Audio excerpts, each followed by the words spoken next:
villages de France. Alors, il s'agit de 3 croquis qui sont assez typiques pour le patrimoine des anciens villages en France.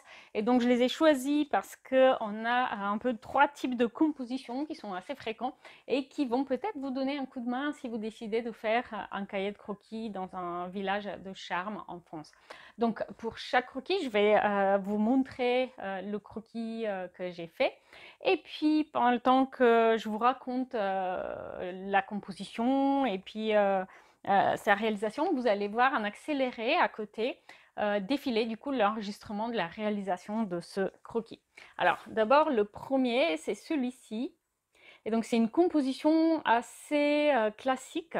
On a une maison à 2 niveaux avec une entrée en bas qui peut être un commerce et puis un escalier qui permet du coup de monter à l'étage et d'entrer dans l'habitation. Alors, qu'est-ce qui donne le charme du coup de cette composition?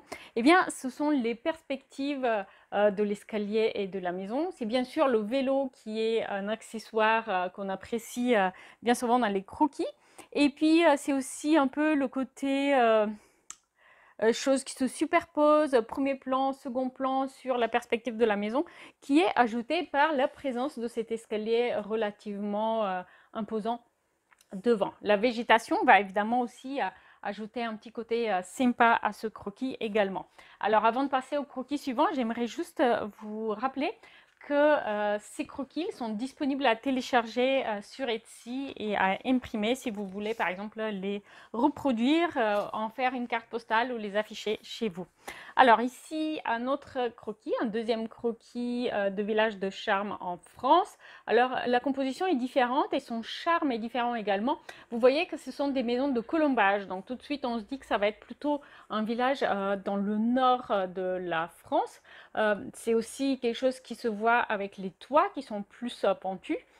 Et puis on a des lucarnes qui sont plus courantes aussi dans le nord. Et donc ici, ce que je trouve sympa, c'est le changement d'axe des maisons entre celle-ci et celle à l'arrière.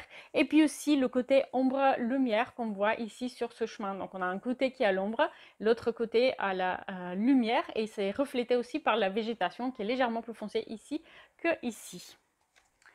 On va passer au troisième croquis maintenant. Village de France de charme également. Alors ici, ce qui est intéressant évidemment, c'est le passage ici. C'est comme un petit secret, un passage secret. Et au-dessus, en fait, on a une maison qui superpose en quelque sorte la rue. Ce qui rend du coup ce passage encore plus secret. Et on a une nouvelle fois un escalier qui donne accès à l'habitation ici. Donc il y a plein de choses en fait qui se passent. On a une maison ici avec son petit extérieur. On a une maison ici qui donne directement sur la ruelle piétonne et celle-ci qui superpose le passage. Et derrière, on voit la lumière qui revient à l'arrière de la maison. Donc, on a aussi un balcon, on a des objets qui traînent, donc plein de choses qui se passent, avec aussi de la végétation grimpante sur pratiquement toutes les façades qui ajoute un côté charmant aussi. Et comme vous pouvez le voir sur ce croquis, et les deux autres que vous avez vus, eh bien, les traits ne sont jamais droits. Donc, s'il est important de garder en tête la perspective pour que le dessin paraisse correct, vous pouvez tout à fait laisser votre main un petit peu trembler lorsque vous passez vos traits et du coup donner ce côté irrégulier et un peu quirky, comme on dit en anglais, du croquis. Alors, pour les 3 croquis que vous avez vus, ce sont des croquis encre aquarelle. Donc ça veut dire qu'en fait, généralement, je fais d'abord un croquis au crayon papier, comme vous l'avez vu du coup dans les pas à pas.